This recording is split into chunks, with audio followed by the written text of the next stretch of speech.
You know, all week long, heading into their matchup against Baylor, the Oklahoma Sooners had to hear from the media, from fans, including me, how inconsistent of a road team they've been, and for good reason.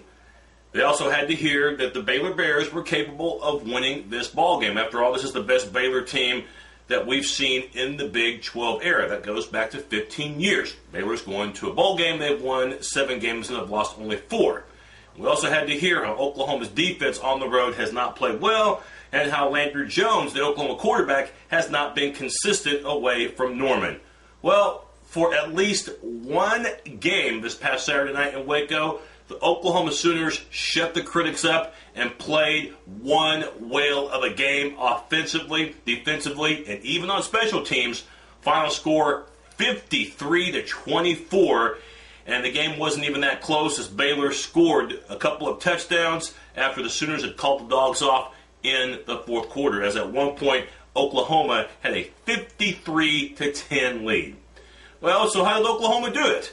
Well, in the beginning of this game, the Sooners established the tempo. I thought the up-tempo offense of Oklahoma was so key to this game because Baylor a couple of times got caught with too many men on the field because they were trying to make adjustments. Well, the fast-paced Oklahoma offense, simply put, was just too much for Baylor to handle. Second possession of the game, as you saw at the beginning of our show, that nice play by DeMarco Murray off a Landry Jones pass. Murray catching it in stride and not even getting touched. It would be the first of many touchdowns for Oklahoma on Saturday evening. Landry Jones, in spite of that opening drive in which he made a mistake on a fourth down play, he had a wide open guy coming out of the backfield, but underthrew a pass. It would be really his only notable mistake of the night as Jones overcame that and was flat out consistent against a Baylor defense that had a very difficult time covering the Oklahoma receiving corps and having a hard time covering the Oklahoma backs who at times were used as receivers. Big game for DeMarco Murray, as we mentioned. Also a nice performance by Roy Finch as well. And even Brennan Clay, another freshman phenom, he got some playing time as well. And Brian Broyles, what can you say about him? I mean, I hope he stays another year. Probably won't. Can't blame him. But he has another 100-yard-plus receiving evening. And he scored a touchdown. And Kenny Steele's third quarter catches a long Landry Jones touchdown pass. And this time, hey, he kept it cool. He didn't spike the ball. Against Texas Tech, that's what he did, and Bob Stoops wore him out. But this time, he learned from it. No celebration, and everything was just grand after that. Big story I thought in this game was the Oklahoma defense and that high-powered Baylor offense with Robert Griffin III, who has had a fantastic year throwing and running the ball. Well, entering the fourth quarter of last Saturday's game, Baylor did very little on the offensive side. I thought the defensive line played well. Not only containing Baylor's running attack, but also getting to Griffin as well, the quarterback, Jeremy Beal, and what has been a rough year for the defensive line, the outstanding defensive end for the Sooners, made life havoc for Griffin with quarterback sacks, and Tom Ward did the job as well. And how about the Oklahoma defense when Baylor, knowing it was going to be tough to win this game because of how well Oklahoma's offense was playing, Baylor knew that they had to keep up as well.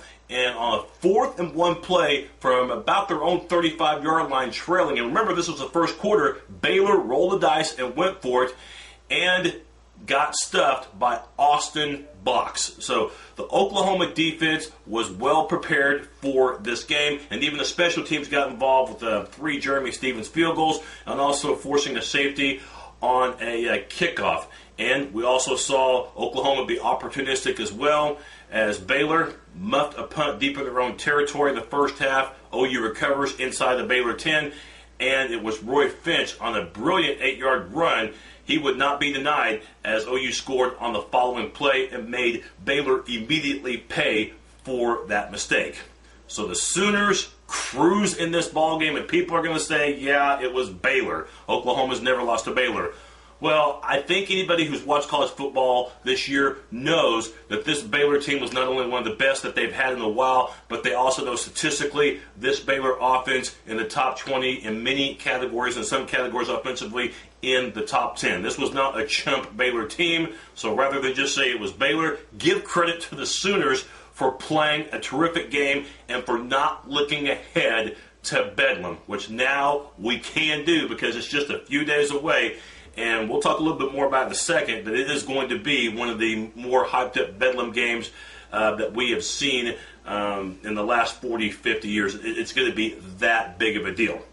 Let's go ahead and briefly highlight the 4 keys to the game that we talked about in the weekly matchup show, which in a way we've already done. Key number 1, contain Baylor's ground attack. I am going to go A- for Oklahoma because of the fact that the Bears, simply put, were contained running the ball. That forced Robert Griffin to try to hurt the Sooners through the air.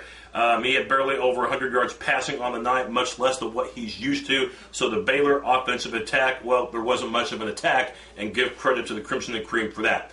Number 2, Landry Jones, play well on the road. We've mentioned at times, not only this year but last season, how he struggled away from Norman. I'm going to go A- in this category too. He did have that interception on the opening drive, but overcame it and was consistent throughout the evening. And remember, Jones has been one of the better quarterbacks statistically in the country this year. So Landry Jones on the road was golden. Great job, Landry. Number 3, get off to a good start. A solid A for Oklahoma. 21-0. Oklahoma led this game at one point, scoring a bunch in the early frame. Something that they didn't do against Missouri, something that they didn't do against A&M. Got off to poor starts in those games and had to try to battle back. And against Missouri, they did lead briefly in the fourth quarter, but it didn't last. And as we mentioned, against Texas A&M, never led in that ball game. In fact, got hit early down 9-0. But in this game, it was Oklahoma that did the hitting. And you got off to a good start. You could dictate the tempo of the game, and that's what Oklahoma did. They had control of the contest. And the good start was a big reason why. And number 4, nothing cheap. I'm going to go another A for the Oklahoma Sooners. As a matter of fact, it was Baylor who, in a way, was following under this category by giving Oklahoma cheap stuff. The muffed punt deep in their own territory in the first quarter. An instant 7 points for Oklahoma. And Baylor hurt themselves with some penalties, as a matter of fact, on their opening drive near midfield. On 4th down and about 9 yards to go, had a perfect formation set for a fake punt, but they ended up committing a penalty which nullified the play, and they had the punt after that. And it was Oklahoma who did not give up anything cheap on this night. There was no possibility of an upset in this ball game, and the Sooners definitely followed through on not giving up anything cheap. So, first of all, for the Baylor Bears, their regular season ends with a record of 7-5. They are going to a bowl game for the first time since joining the Big 12 14 years ago. And they don't play anymore for the rest of the regular season. Probably a good thing because they hadn't had an off week during the entire year. And they had to play 3 consecutive ranked opponents. And defensively, at least, were getting shredded. So maybe fatigue was setting in a little bit, not to take anything away from the Sooners. So they're going to get a lot of rest time before they find out in a couple of weeks which bowl game they're going to go. It's still a terrific year for Baylor, but it was obvious that they really could have used an off week at some time in October or November, but their off week actually comes next week, and the regular season again is over. But Baylor will go to a bowl game. As for the Oklahoma Sooners, they and Texas A&M trail Oklahoma State by 1 game with 1 game to go. A&M on Thanksgiving night, on Thursday evening plays at Texas. If A&M wins and if Oklahoma can win at Oklahoma State, you have a 3-way tie for first place in the Big 12 South. The final BCS poll, the following day after the OU-OSU game, would determine which team would represent the South in the Big 12 championship game. You have to figure that Oklahoma would get the edge. Right now, OSU is 10th in the BCS. Oklahoma State's 10th in the BCS. Oklahoma's 14th, and A&M was 19th. This was as of November the 20th. You figure if Oklahoma can win in Stillwater, they'll pass Oklahoma State in the final BCS, and A&M will not have enough push over Texas, and OU would wind up getting the benefit of the doubt in the BCS and would represent the South. So Oklahoma The Sooners still control their destiny toward the Big 12 South championship as far as trying to win a share of it. As we saw on Saturday, Oklahoma State clinched at least a share, got off to a slow start at Kansas, but easily beat the Jayhawks. They're 10-1 for the first time in school history. We mentioned A&M and their win. The Aggies defeat Nebraska in a low-scoring fest 9-6. Taylor Martinez, you can tell he's the heart and soul of Nebraska because he was injured in the first half. The ankle gave him problems again. Tried to come back in the second half, was not the same quarterback. There is no doubt that with a healthy Taylor Martinez, Nebraska is dangerous, but they're very vulnerable when he's not 100%, and Nebraska loses for just the second time this season. They can still clinch the North Championship, however, if they can beat Colorado this upcoming week. But a big win for A&M. They have now won 5 straight games. Other action, the Texas Longhorns, they finally break the losing streak. They easily dismantle a Florida Atlantic, and they keep their bowl hopes alive. But they have to beat A&M Thanksgiving night in order to get to 6-6 in bowl eligibility. The Colorado Buffaloes, we mentioned they play Nebraska this upcoming week. They now are 2-0 without Dan Hawkins this year as they knock off the Kansas State Wildcats 44-36. The Iowa State Cyclones, unfortunately, they're not going bowling because they lose to the Missouri Tigers. Missouri still trying to keep hope alive for the Big 12 North Championship. They can win the North with the win over Kansas and the Nebraska loss to Colorado. Iowa State's 5-7.